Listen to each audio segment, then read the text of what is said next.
Good morning, everyone. In this week, we will cover Ohm's law and Kirchhoff's rules and the power in the circuits as well. If you recall, in the previous week, we introduced some of the components that we will be seeing and dealing with in our circuits. Today, we will continue with the circuits. We will first introduce or refresh our memories with the components that we have seen so far. We've seen the batteries that has this symbol. We also have the voltage source that is made of a circle with plus minus, and that circle means that this is the voltage source.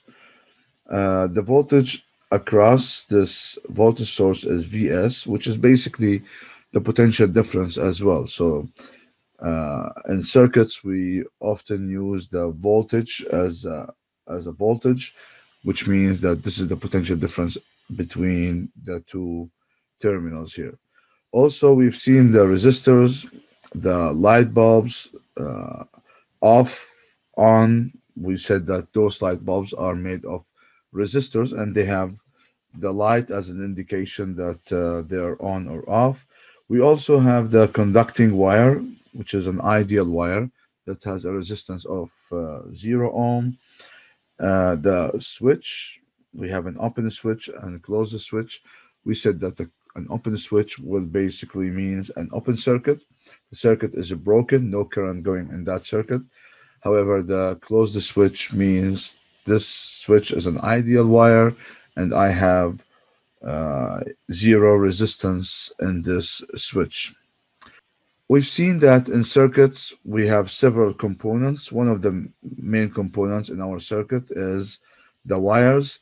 We have here wires that are connecting those components together.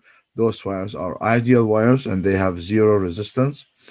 Also, whenever I have a joint between two components at least, it may be several components that are connected in one joint. This joint I am calling a node or junction or net. Basically, if it's several wires that are connected together, they may look like a net to you, and instead of one single point, which basically may look like a junction or a node to you. The definition of that joint is the point or the wires that connect several components, at least two components together, and that junction or that net or that node, they do have one electrical potential. So my junction here is indeed has an electrical meaning, which means it's not in the only physical point. However, any point within this joint has the same electric potential, and that's why this junction or this net or this node, we will be calling it from now on a junction. This junction has one distinguished electric potential. We also have the branches. Those are branches that are made of our components. So I have a branch that has at least one component. I can call it a branch. In summary, the components that are between my distinguished junctions can make a branch, one branch, as we will see later on. The loop is made of branches, for example, such that my path is starting from one point, coming back to the same point. We will demonstrate this in the coming circuits. So, why using Kirchhoff's laws? We've seen in earlier lectures where we managed to simplify combinations of resistors. They were either in series or in parallel. We managed to simplify them. However, in some circuits, those components they're connected in a way due to the existence of other components. They're neither in series nor in parallel. So in this case, I have to use a more advanced rule like Kirchhoff's laws, for example, to solve for the missing voltages, unknown voltages or unknown currents, not as we have seen earlier in Ohm's law, where voltage equals to the current times the resistance. Here, Kirchhoff's laws are more advanced than Ohm's law. However, it's used in circuits where I cannot simplify my circuit to get an equivalent resistance. Then, in that sense, I will be using Kirchhoff's laws. But at the beginning, let me talk about this node and this, or junction or net. They're all the same. From we will be using the word junction later on. But what is the definition of the junction? We said that this junction basically defines the joint point between components. And that's what's happening here. If I look at this circuit, I can see that this wires that is in red is connecting four components together. They're all connected together with this wire. Now, this wire that is connecting all those four components is creating what's called junction. This junction has one distinguished electric potential. So the potential and this point is the same as the potential and this point, the same as here, same as here, same as here. They all have the same potential. And this is the same for this junction as well. If I look here at this blue junction, it has a distinguished potential, and also the same is happening for the green junction here that is that has also a distinguished potential, and it's connecting, as you can see, those one, two, three, four components together. So this wire that is connecting this those four components together is basically making a junction. So if I am to count the number of the junctions in this circuit, the distinguished junctions, I can see that I have this, the blue one is a distinguished junction between two components, and then the red one is another distinguished junction between those four components, and then the green one. So I have three distinguished junctions. Every junction has its own distinguished electric potential. Now let's talk about the circuit diagram. This is what we have seen earlier. This is a circuit diagram. As you can see, it's made of three light bulbs that are connected. C and B are in series. The equivalent of C and B is connected in parallel with the A, and then I have now the battery across A and across the equivalence of C and B. So this is what we call the circuit diagram. And as you can see, it's a very simple circuit diagram here, very simplified one. And if you are to uh, implement the circuit diagram in reality, this is the circuit that you would be doing, where you have B and C are connected in series, and then both of them are the equivalence of B and C is connected in parallel with the light bulb A, and then I have the battery across the light bulb A and across C and B.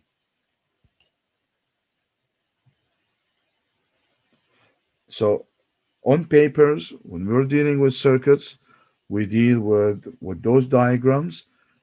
They look easier, they look neater. CAD tools also adopt this approach, which basically easier to deal with than this real circuit connection here. So let's look at this circuit here. In circuit A and circuit B, again, they are the same. So here, for example, to understand the junctions further, if you have a circuit that you would like to draw the circuit diagram for, then the first thing you would be doing is to try to interpret this circuit that you have connected into a very simple drawing, just to know that this voltage source is connected in parallel with this 3 ohm, and this 2 ohm is in parallel as well. And then you have this 5 ohm in series with this voltage source, and then connected, the whole branch is in parallel between B and C. Then you can interpret now this into a circuit diagram that looks neat, as we have said earlier. This is the way we represent circuits using CAD tools, not this way. This is the way we use in CAD tools. This is the way we use in our on papers. This joint point, which is a junction between one, two, three, and four. So in this case, the point B here defines the junction that we have talked about. Anywhere on those wires that are part of this junction, the potential is the same. So that's why now, if I am to draw this one here on paper, I will be putting this voltage source with a 3 ohm, with a 2 ohm that are connected in parallel. Those dots, they mean only that this wire is in contact with that wire. This doesn't mean that I have several junctions here. No. What I care about is the electrical junction. So understand it this way. Whenever I have wires connected together, those wires, they have the same potential. So when I connect the 2 volt with a 3 ohm, with a 2 ohm, with a 5 ohm, this junction now is a distinguished junction that has only one electric potential. If we look at this junction, also this junction, the one that is made of wires, as you can see, also defines one distinguished potential. And I also have this one that also defines one distinguished potential. So I have here three junctions. The branches, as I said before, are the components between those junctions. So in my previous circuit, I had three components here. I had here three junctions, right? Two, three. Then I would be counting those branches in between those junctions to calculate the number of junctions that I have in my circuit. So I have one, two, three, four, and five. I have five branches and in this circuit. Now, if I go to the circuit is also made of five components that are connected the same way, the same connections here. I have here a junction that's connecting one, two, three, four. So this junction, and now I have also a second junction here and a third junction. Now, if you are to count the branches, you look at the components between those branches. So I have one between the red and the green. I have two between the red and the green, three between the red and the green, four between the red and the blue, and then five between the blue and the green. So I have five branches in this circuit.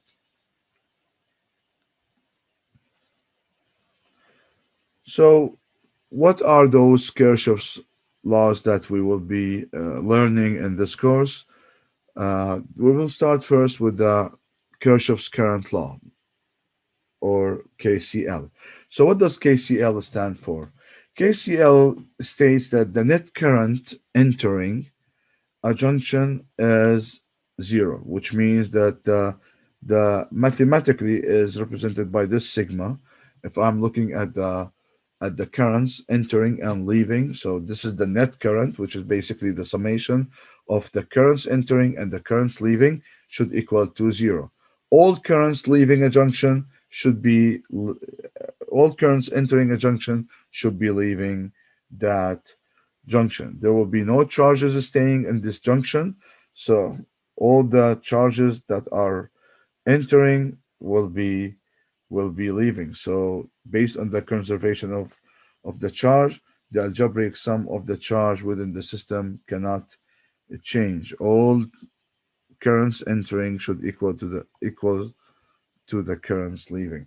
So mathematically, this is represented by this equation. So let's assume that the currents that are entering a junction are positive, currents that are leaving the junctions are negative. So in this case, if this is my junction and I have here I1 entering, so this is cut from a circuit, a bigger circuit, right? So if this is my junction, I have I1 entering, I2 entering, and I3 leaving, then I can write this KCL equation as I1 positive entering, I2 positive entering, I3 leaving as negative equals to 0. Or I can use the other convention, which are basically the ones that are entering are negative, the one that are leaving are positive. It's not going to matter at the end because this is only going to uh, mean that as if I have moved this left side to the right side where all the signs have changed. So no change, no difference at all between adopting leaving positive or negative sign when I write my KCL equation. However, has to be maintained within the same equation. Now let's look at this example. In this example, we have the following circuit. I have a volt here, a battery. This battery is providing a current I here. This I is seems to be based on this direction entering.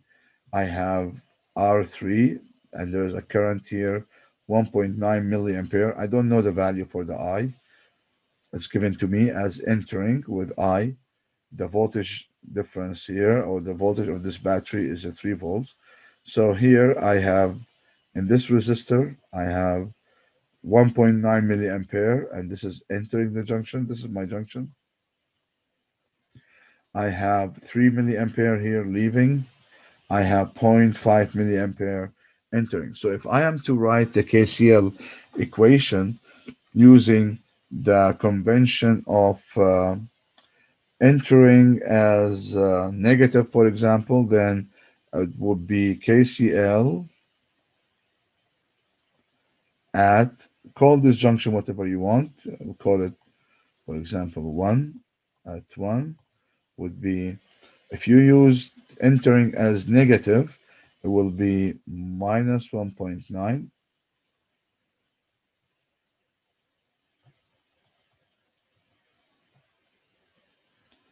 minus zero point 0.5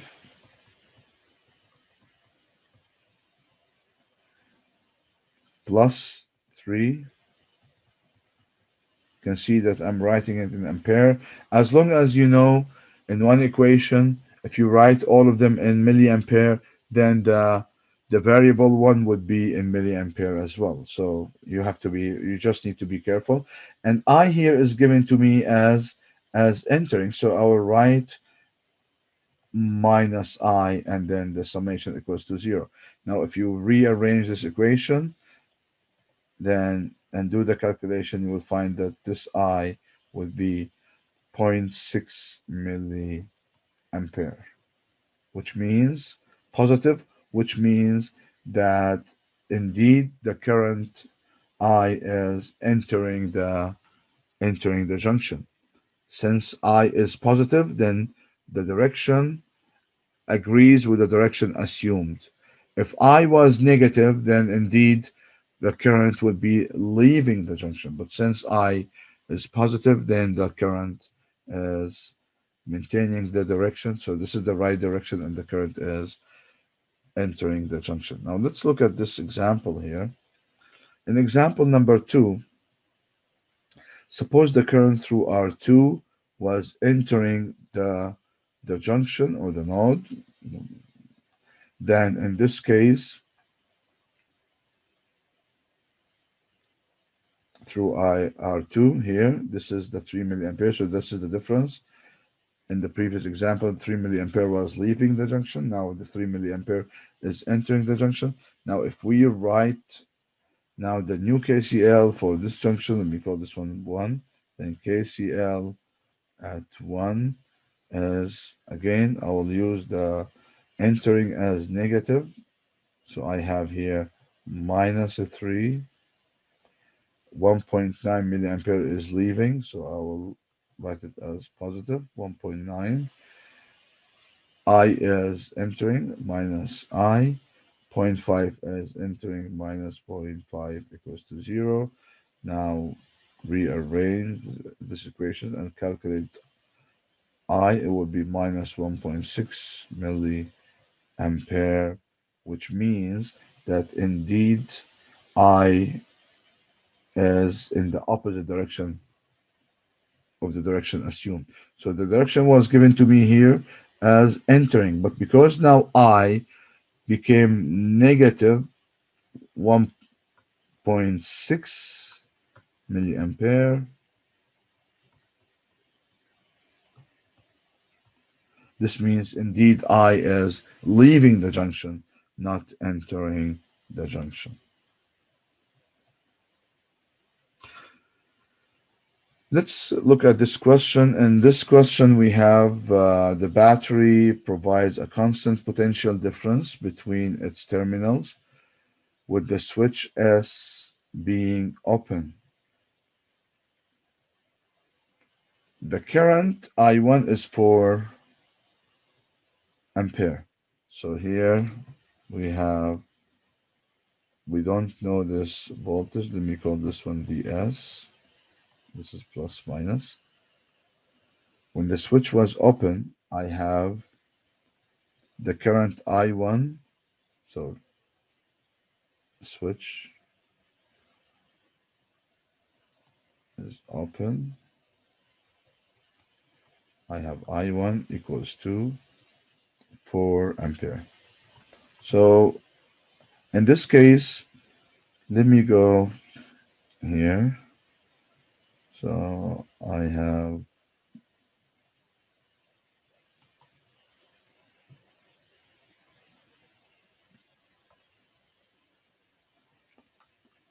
will draw the circuit for both cases. The first case is when the switch is open. So when the switch was open, I will redraw the circuit. And remember, when the switch is open, this means there's no current going in this branch, and which means that you can remove this branch that has the switch open. So in this case, my circuit would look like this. 10 ohm. I have here the branch with the switch open.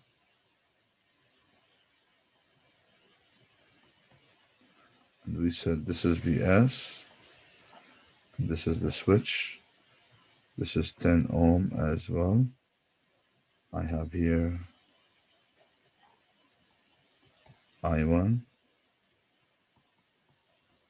I2.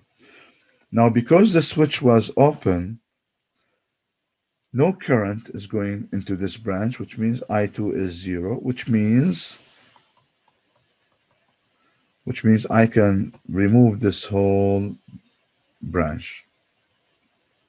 It's not going to affect my circuit, right? So I2 is 0 because the switch was open.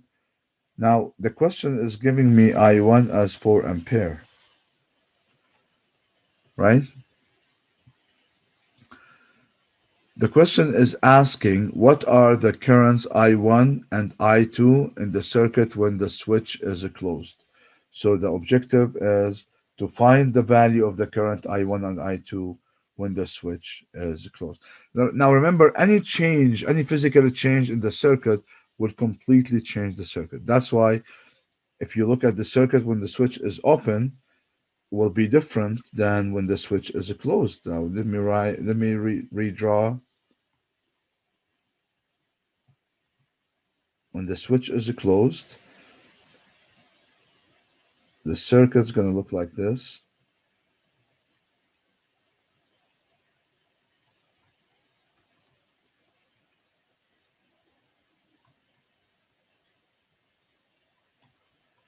And I will give those variables different names just to make it easy for you, because they are indeed different now. So I2 prime and I1 prime. However, the battery is not going to change. So this is the entrance. This is the key towards solving for I1 and I2. So Vs is not going to change. Vs is constant. The battery is not going to change. Now, what's going to happen here from this given information? I can calculate Vs. And after I calculate Vs, I can use now Vs in the second circuit to calculate for I1 and I2 prime. So here, from the switch being open, I know Vs equals to R I1, and here I know Vs is R is 10, and I1 is 4, then Vs is 40 volts. So here Vs is 40 volts as well. The voltage is not going to, voltage for the batteries are not going to change. The currents in the circuits will change based on any changes that I have done to my circuit. So now here I know Vs now is 40 volt. I can calculate I1 and I2 prime. So here I know that those two resistors are in parallel. Then I can simplify the circuit. The circuit is going to look like now this 10 and 10 in parallel. The equivalent would be 5 ohm. Then this one is I1 prime VS. Then now I can calculate I1 prime. I1 prime equals to VS divided by 5. I1 prime is 40 divided by 5, and I1 prime is 8 ampere. So this is I1 prime. Prime, we said we gave it a prime because now this is when the switch was closed. The values are completely different. I1 has nothing to do, and when the circuit was open has nothing to do with the circuit was closed. It will be completely changed. And as you can see here, I1 now became 8 ampere. What about I2? Well, this is I1 that is going to split. If I am now to go back here, I have now I1 prime as 8 ampere, and now this I1 prime is going to split, as you can see, into two equal currents, right? This Vs is across this 10 and also across this 10.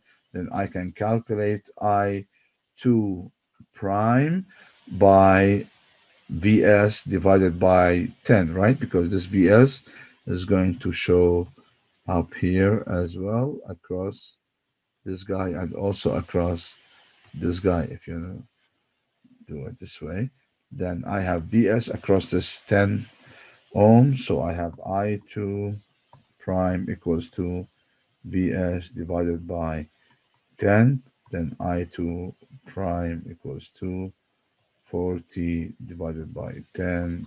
I2 prime equals to 4 ampere. So the answer now to this question, if we go back to here, would be I1 for the